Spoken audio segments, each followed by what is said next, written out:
Welcome to the Hot News Channel, where we strip away the noise to analyze today's breaking stories. It is Friday, March 27th, 2026. Today marks a pivotal, game-changing moment in modern military and economic history. We are witnessing the definitive collapse of American air hegemony over the Middle East and the desperate preparations for a ground invasion that threatens to plunge the globe into a catastrophic economic depression. The paradigm of warfare has irreversibly shifted. I mean, just imagine a $100 million American stealth fighter, right? Like the absolute pinnacle of human aviation engineering. Yeah. And it's being forced out of the sky by basically a modified commercial truck hidden in some mountain pass. Right, which sounds insane. It sounds like a speculative movie script. But that is exactly what happened over central Iran this week. And it is completely tearing apart, a century of established military doctrine. So the mission for this deep dive is to dissect the hard data, to synthesize these incredibly conflicting military reports we're seeing out of the Pentagon, and to really uncover the hidden truth behind this failing 27-day U.S.-Israel war against Iran. Right. Plus the rapidly escalating conflict in Lebanon, and of course the ongoing tragedy in Gaza, which is currently entering day 902. It's staggering. And, you are being fed a narrative of clean surgical victories. Today, we're going to look at the raw numbers, the downed stealth fighters, the true price of physical oil, and the human cost on the ground, so you can understand the real stakes of this geopolitical earthquake. Exactly. Because to truly grasp the magnitude of what's happening, you have to look way past those heavily sanitized daily press briefings in Washington. Oh, absolutely. I mean, you need to examine the actual logistics of moving 45,000 Marines, right? The physical supply chains of the global economy and these brutal tactical realities that are unfolding across multiple fronts in real time. So let's start with the cornerstone of modern Western military strategy. If you go back to, say, Operation Desert Storm in 1991, the entire doctrine of the U.S. military was solidified around one absolute requirement: absolute air supremacy. Right. Control the skies, control the battlefield. Simple premise, right? You blind the enemy, you destroy their comms, you dismantle their infrastructure for 30,000 feet with total impunity. Okay. And that has been the unquestioned assumption for over 3 decades. Yeah. But that brings us to the shocking events currently unfolding right now over central Iran and the Persian Gulf, because the myth of air superiority is just being violently shattered. Yeah. I mean, we are talking about an unprecedented confirmed hit on a U.S. Air Force F-35's stealth fighter. The F-35 Lightning II. And it's crucial to understand what this specific aircraft represents, It's the most advanced, the stealthiest, the most expensive piece of flying hardware ever conceived by human beings. Right. The entire design philosophy behind the F-35, it wasn't just to make it fast or highly maneuverable, it was to make it invisible. Invisible to radar. Yeah. Exactly. It uses these highly classified radar-absorbent materials, this geometric airframe that literally scatters radar waves. It reduces its cross-section to the size of, like, a golf ball on an enemy screen. Wow. So the idea was always that an F-35 could just fly right into the teeth of an enemy air defense grid, drop its payload, and fly out before the enemy even realized it was there. But the hard data from the ground right now tells a completely different story. It really does. Because according to the documented flight logs and verified tracking data we have, this F-35 was hit by the Islamic Revolutionary Guard Corps Aerospace Force. This happened at 2:50 a.m. over central Iran. Right in the middle of the night. Yeah, it did not evade detection.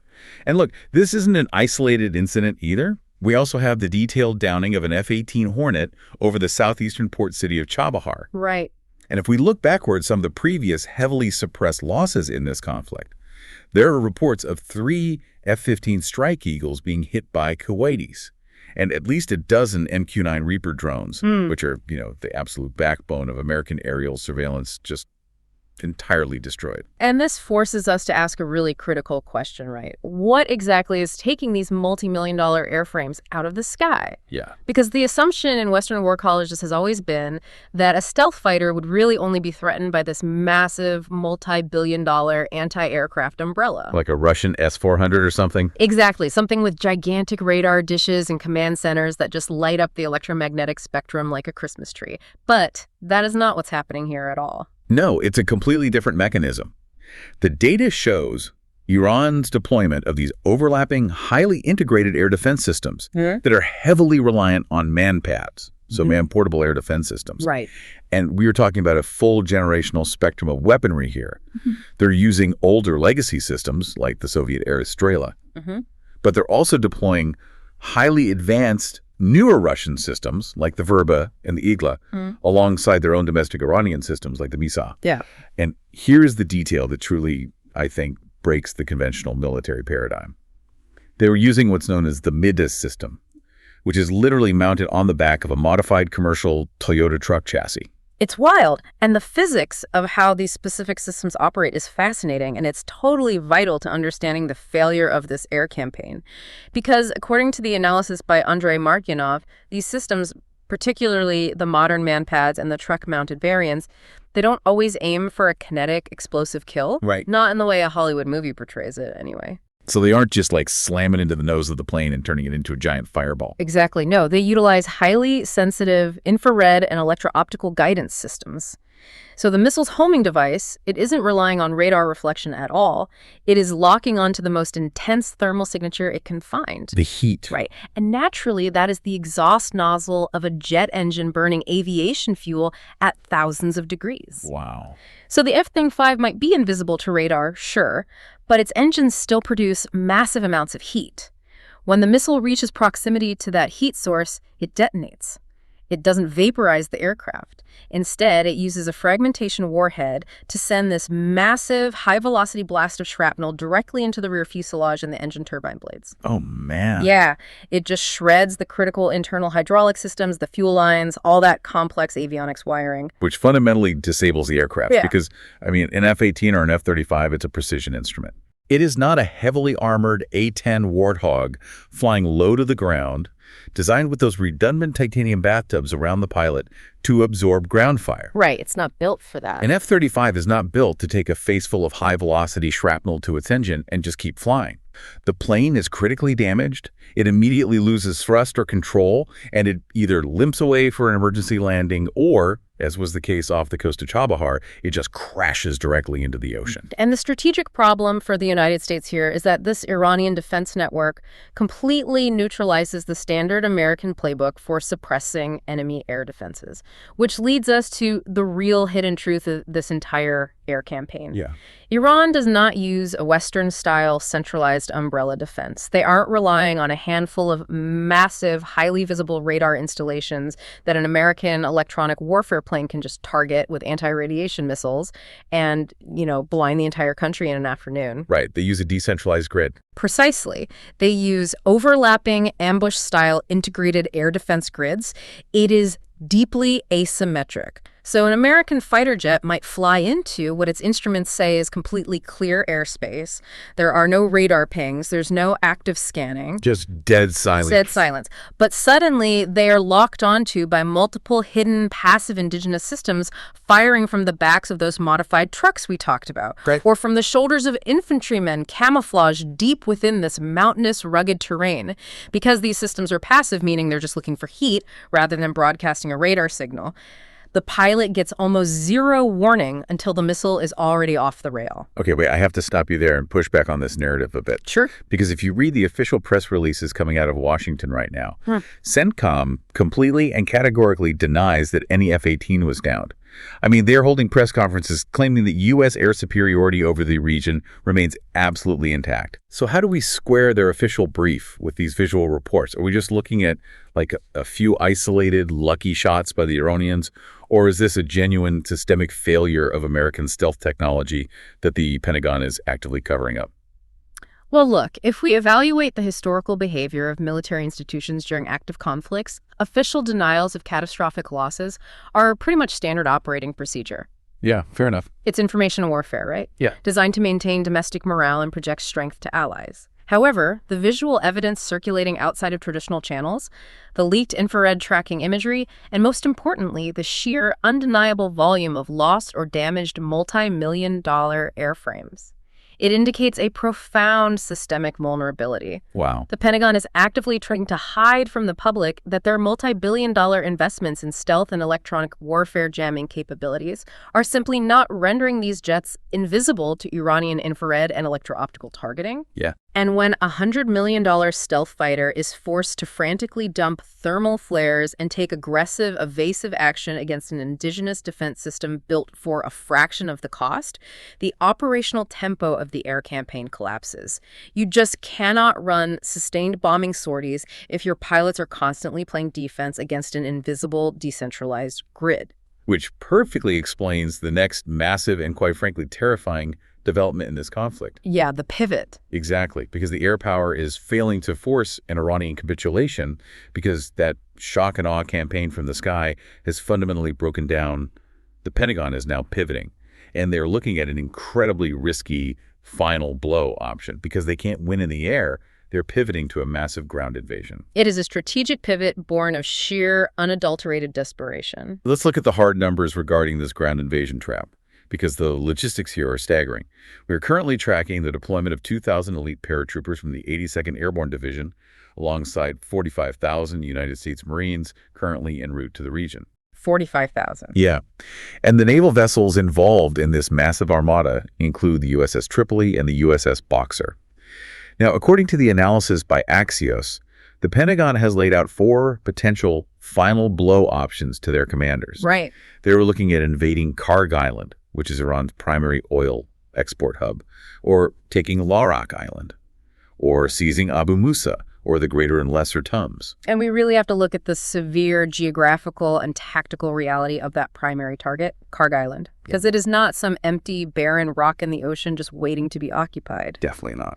Iran has spent weeks aggressively fortifying Karg Island, specifically because they anticipated this exact desperate move from the U.S.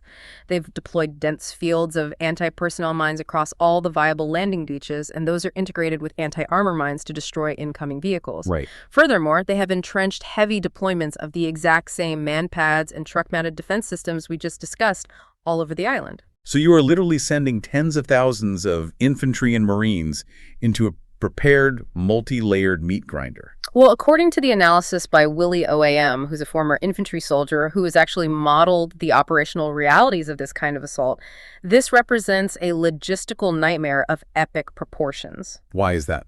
To understand why, you have to look at the primary vessels tasked with delivering these Marines.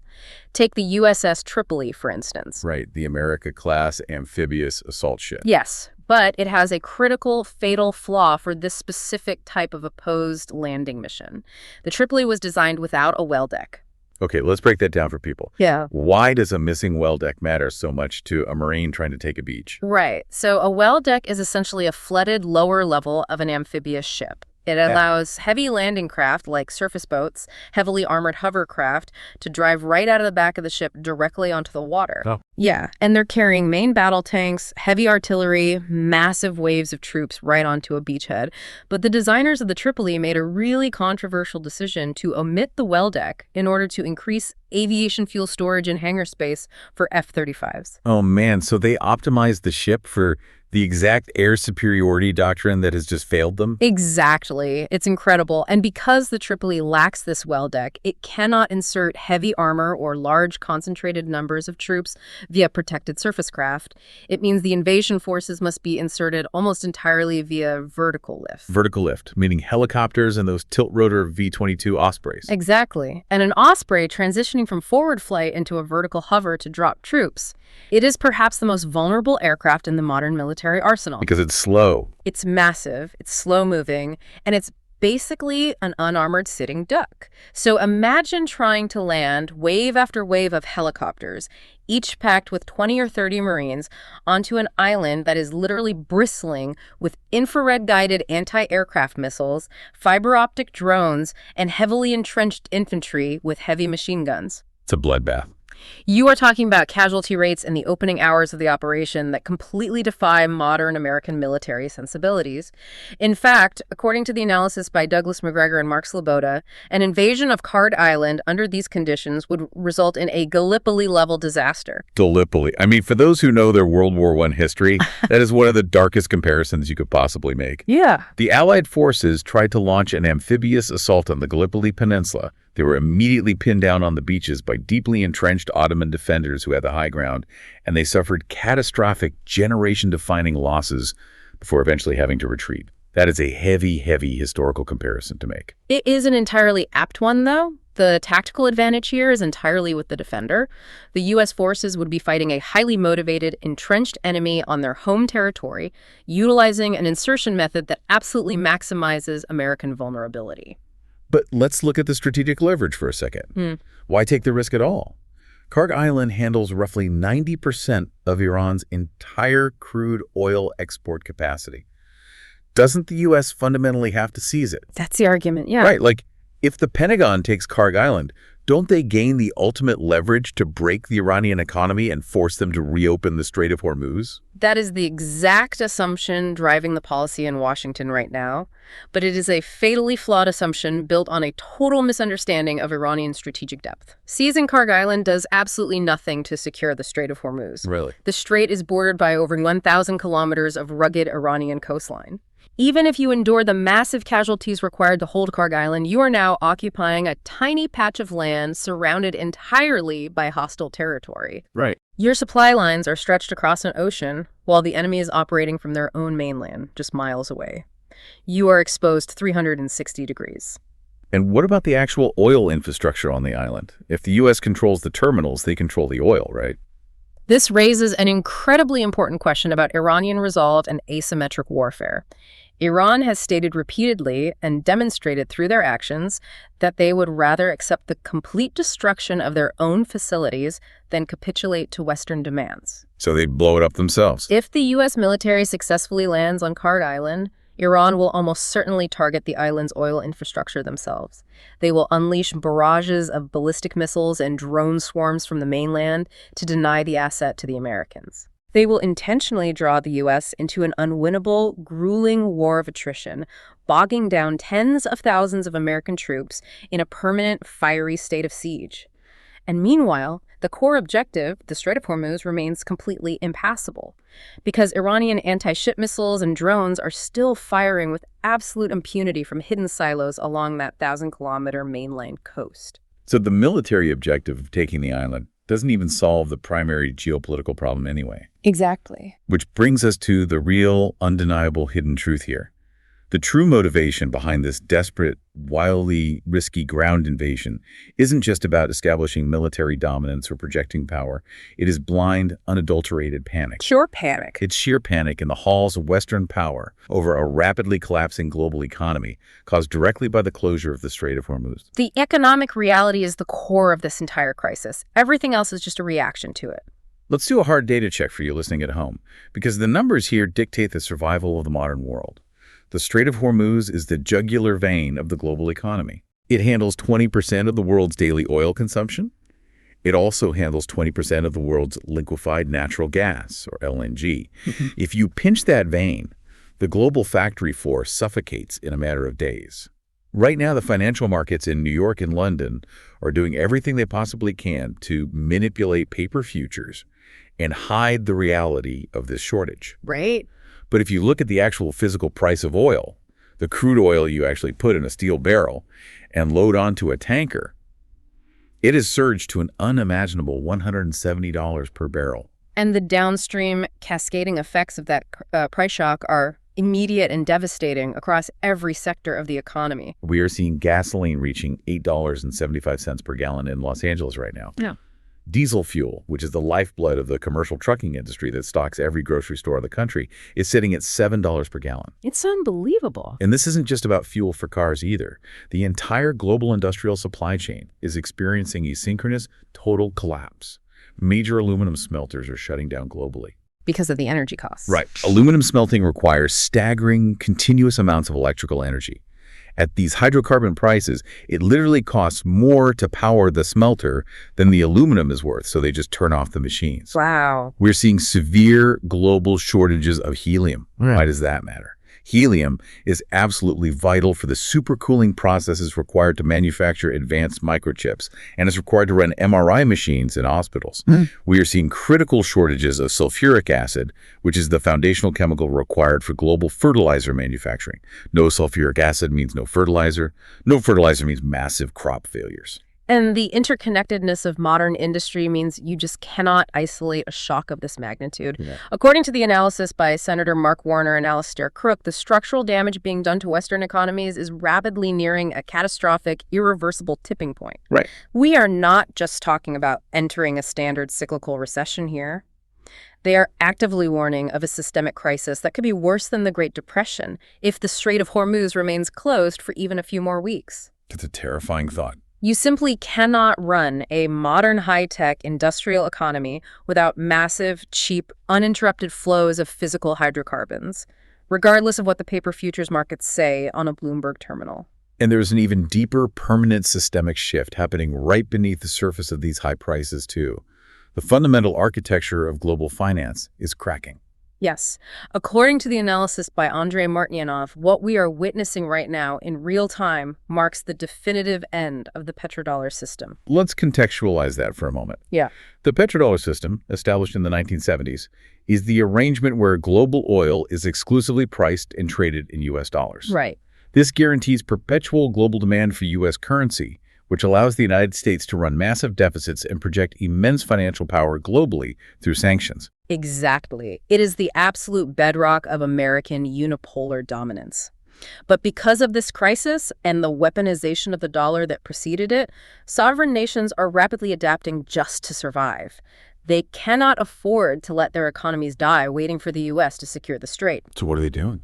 Well, Spain and India are now actively buying physical oil while bypassing the U.S. dollar entirely. They are conducting massive energy transactions using rupees, rubles, and yuan. Wow. Yeah. The BRICS nations, Brazil, Russia, India, China, South Africa, and all their newly integrated partners, they are actively seizing this moment of Western paralysis to shift the global balance of power. They are building a parallel financial architecture, a non-dollar trading ecosystem right in front of our eyes. But here is what I don't get. If the economic pain is this severe globally, if aluminum production is stopping, if diesel is $7 a gallon, if supply chains for food and microchips are breaking down in Europe and Asia as well, why isn't the international community forcing Iran's hand? That's a great question. Like, why aren't the Europeans or the Chinese stepping in to diplomatically or militarily say, you have to open the strait immediately? Well, that is the fascinating diplomatic reality of this crisis. The international community, particularly the Global South, largely blames the United States for starting what they view as an entirely avoidable war of choice. Really? Yeah. The hidden truth is that Iran is using the global economy itself as its ultimate asymmetrical weapon, and the West has absolutely no countermeasure for it. Iran is perfectly willing to endure the kinetic military strikes on their soil because they know the clock is ticking on the Western financial system. They're just waiting it out. They don't have to win a traditional military victory. They're simply letting the crushing economic pressure of the closed strait do the fighting for them. And speaking of how this fighting is evolving, we have to shift our focus to the physical battlefields expanding beyond the Persian Gulf. Because the U.S. and Israel aren't just bogged down dealing with the strait.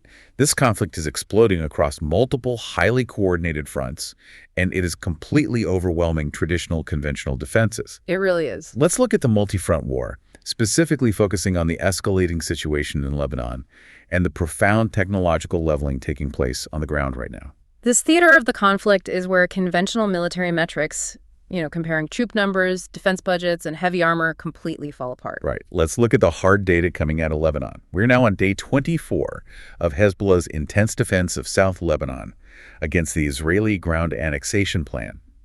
In a single 24-hour period, Hezbollah executed an unprecedented 85 distinct coordinated military operations. 85 in one day. Yes.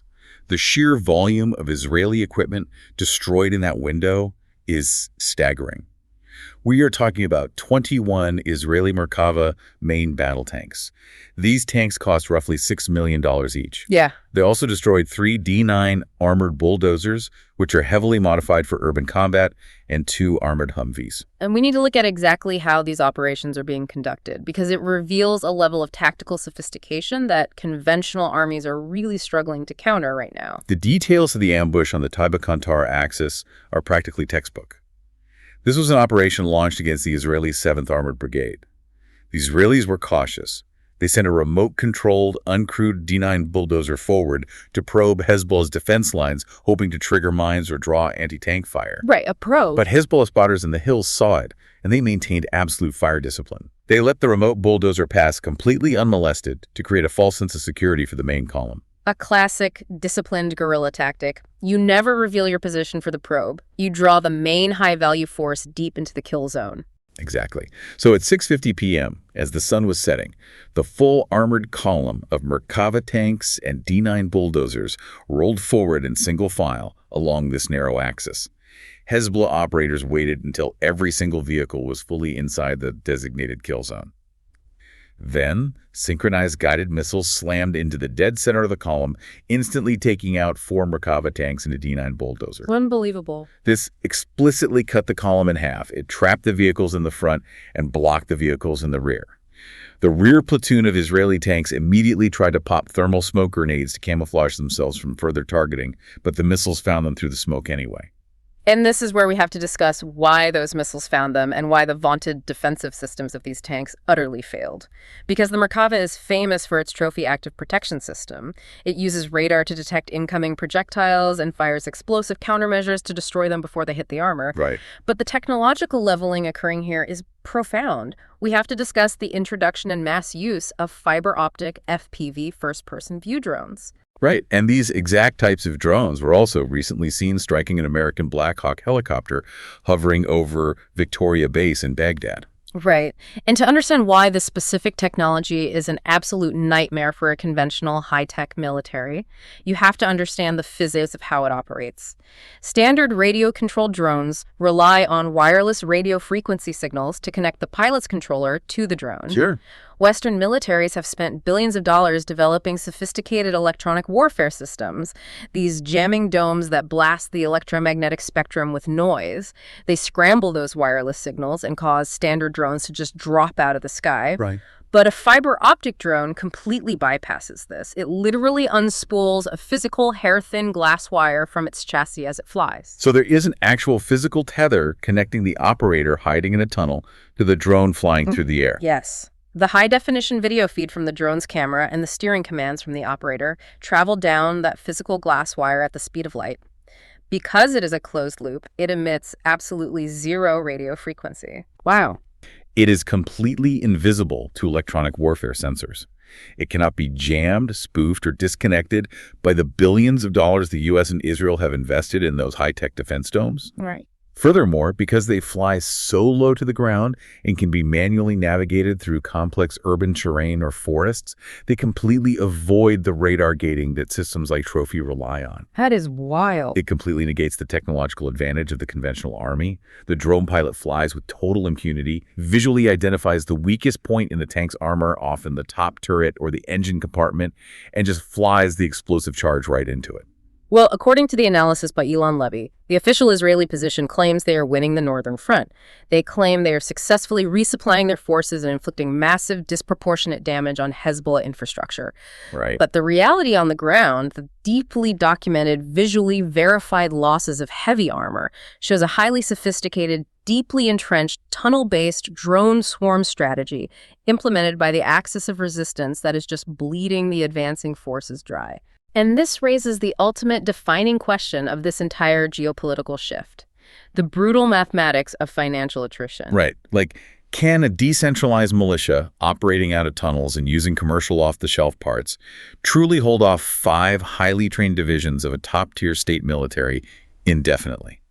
Doesn't the sheer mass, industrial capacity, and air support of a state army eventually win out? If we evaluate this through the lens of modern asymmetric warfare, the traditional military metrics of mass and firepower are entirely obsolete in this specific paradigm. How so? Because when a $500 unjammable fiber optic drone built from commercial components and a plastic explosive can consistently and reliably destroy a $6 million state-of-the-art Merkava tank, the conventional state military inevitably loses the war of financial attrition. Yeah, that math doesn't work. You simply cannot replace $6 million assets lost to $500 weapons indefinitely.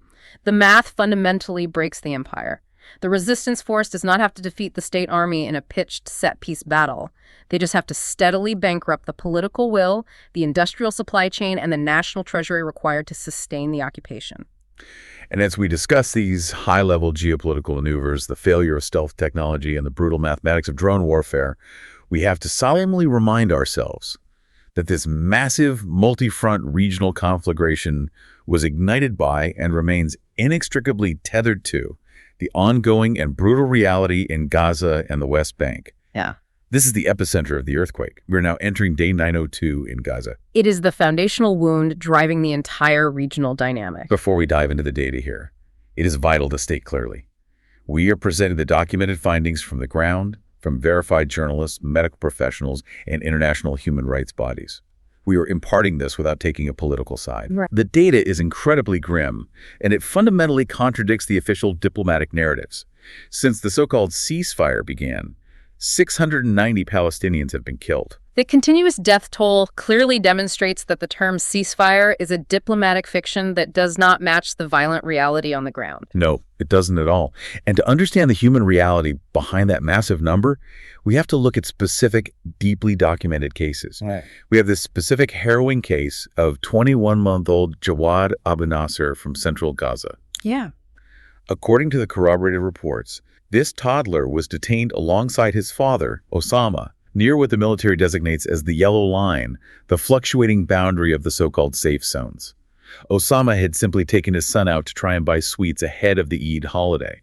They were intercepted and detained by Israeli military forces. It's just awful. 10 agonizing hours later, the toddler, little Jawad, was returned alone to the Red Cross.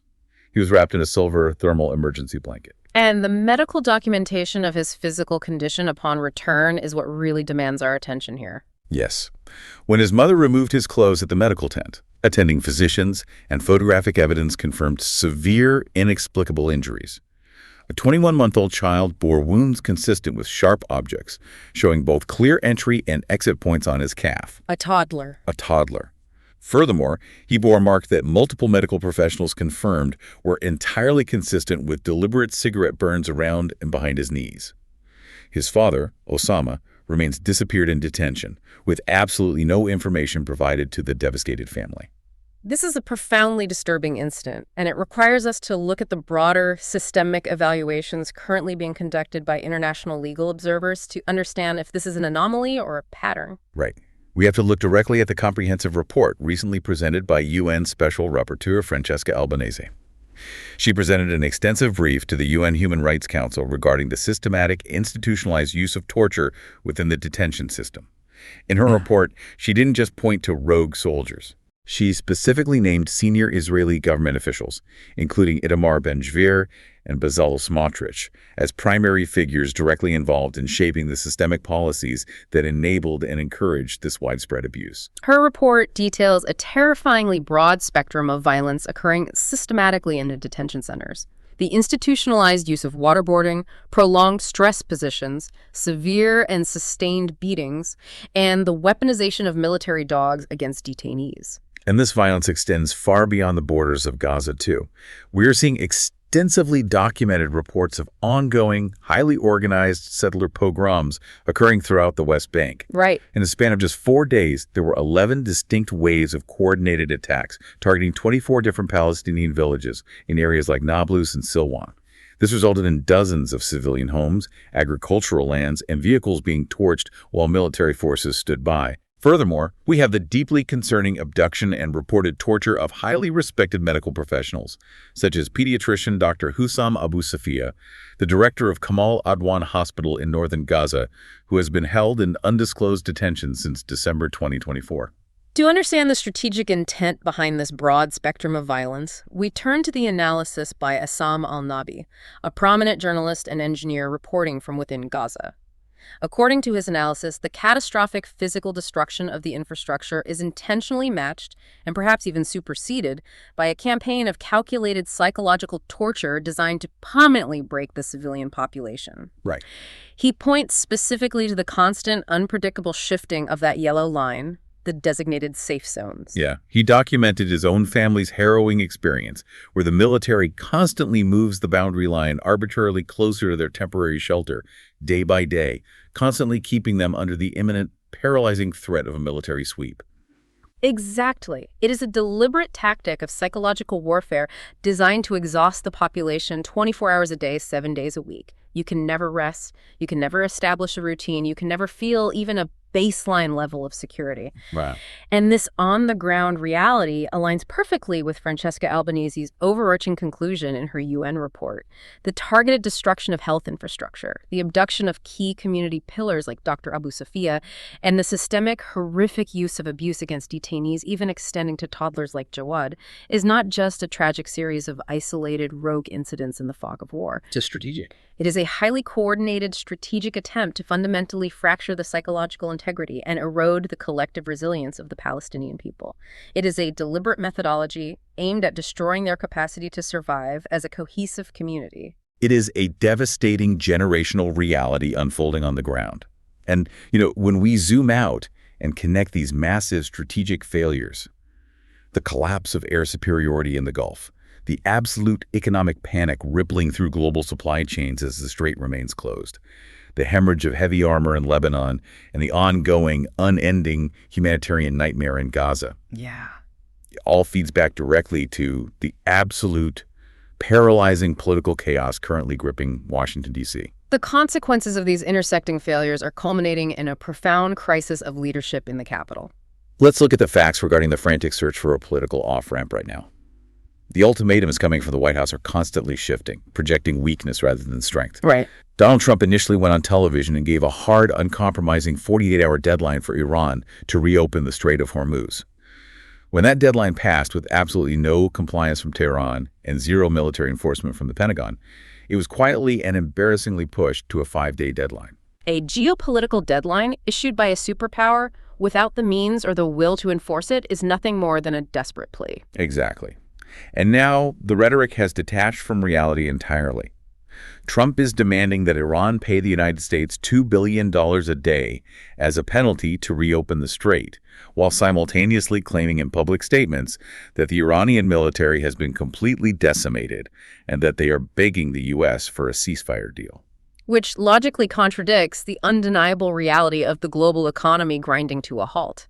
If the Iranians were truly decimated and begging for terms, the Strait of Hormuz would be open, physical oil would not be trading at $170 a barrel, and Los Angeles wouldn't be seeing $9 gasoline. Right.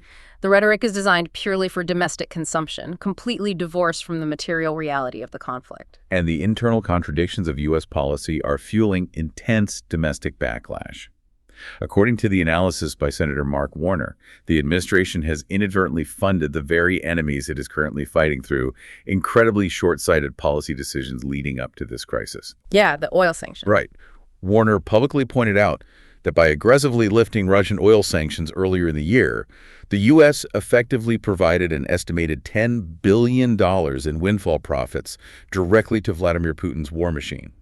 Furthermore, the U.S. authorized the unfreezing of $14 billion in Iranian assets held in international clearinghouses right as this regional war began to escalate.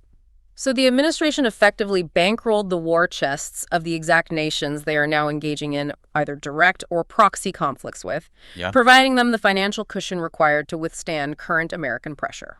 Exactly. And it is causing a furious, unprecedented reaction from Congress.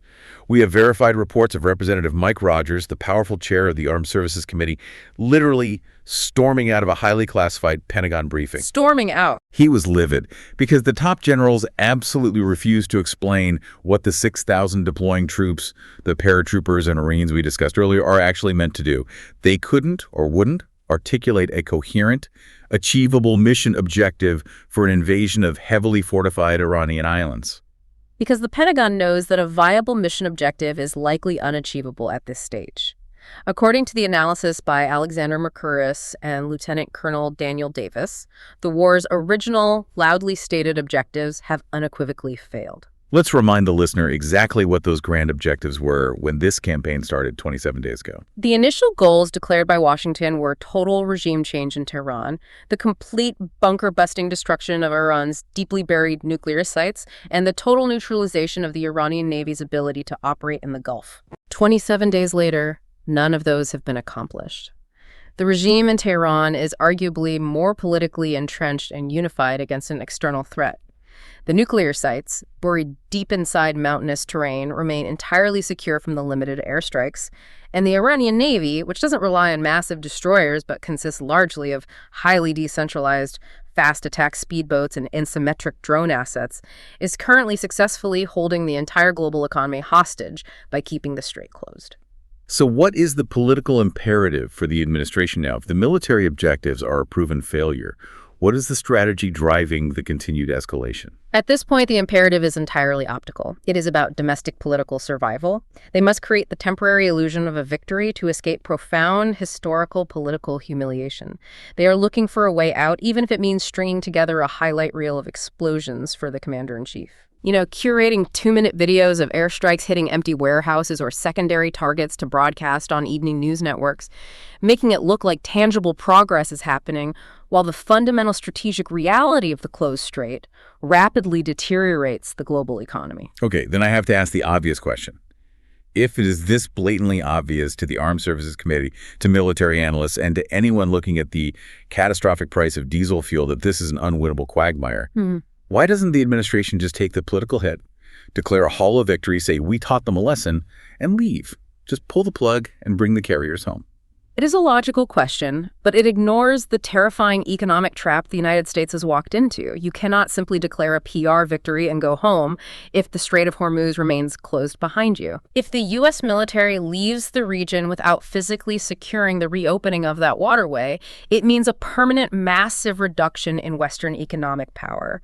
The hyperinflation, the crippling supply chain shortages of fertilizer and microchips, the rapid collapse of the U.S. dollar's hegemony as nations flee to the BRICS parallel economy that becomes the new permanent reality for the American citizen.